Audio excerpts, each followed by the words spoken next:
కుమ్రంభీం ఆసిఫాబాద్ పర్యటన సందర్భంగా CM Revanth Reddy protocol తప్పారని ఎమ్మెల్యే కోవ లక్ష్మి విమర్శించారు. సభలో తనను మాట్లాడనివ్వకుండా అవమానించారని ఆవేదన వ్యక్తం చేశారు.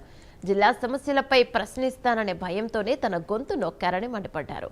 సమస్యలను పట్టించుకునే ప్రభుత్వానికి ప్రజలే బుద్ధి చెప్తారని హెచ్చరించారు. మళ్లీ వచ్చేది బీఆర్ఎస్ ప్రభుత్వమేనని కోవ లక్ష్మి తెలిపారు.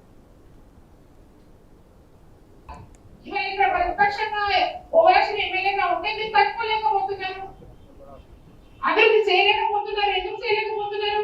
ఇక ముఖ్యమంత్రి గారు వచ్చారు, చెప్పేదా ఒక 100 కోట్లు ఇస్తాము కొమరంభీం జిల్లాకి, మీరు అభివృద్ధి చేయండి అని చెప్పేదా సంతోషపడుతుండే. నేను కూడా ఆహ్వానిస్తుండే, నేను కూడా చాలా సంతోషపడుతుండే. ఒక వచ్చినందుకు ఒక 100 కోట్లు అభివృద్ధి చేయడానికి ఇచ్చేదా అది మాట్లాడాలి.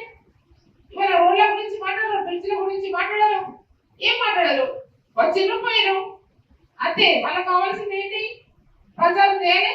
టీఆర్ఎస్ పార్టీని ఆ రోజు కేసీఆర్ గారు తిట్టాలి, కేటీఆర్ గారు తిట్టాలి, ఇదే తప్ప వాళ్ళు చేసేదే ఉన్నారు. ఇంకా 2 సంవత్సరాలు అటెండ్ చేస్తే ఇంకో 3 బడ్జెట్ అయిపోయింది, 4వ బడ్జెట్ అయితే అయిపోతుంది, వాళ్ళ గవర్నమెంట్ క్లోజ్ అయిపోతుంది.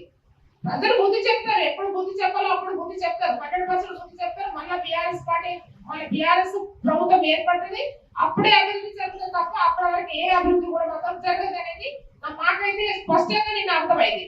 ఎందుకంటే వాళ్ళు అభివృద్ధి చేసే వాళ్ళంటే ఇక మాకు ఈ స్థానికంగా ఏ సమస్యలు ఉన్నాయి చెప్పండి అనేసి మాకు స్థానిక ఎమ్మెల్యేని మాట్లాడిపిస్తున్నాయి. కానీ వాళ్ళు మాట్లాడకపోవడం అనేది మాకు అర్థమైంది. కాబట్టి మేము దీనికి ఈ రోజు మేము నిన్న జరిగిన దానికి మేము పూర్తిగా ఖండిస్తూ మరి ముఖ్యమంత్రి గారు మరి ఆదివాసీ ఒక మహిళ ఎమ్మెల్యే అనేది కించపరిచారు.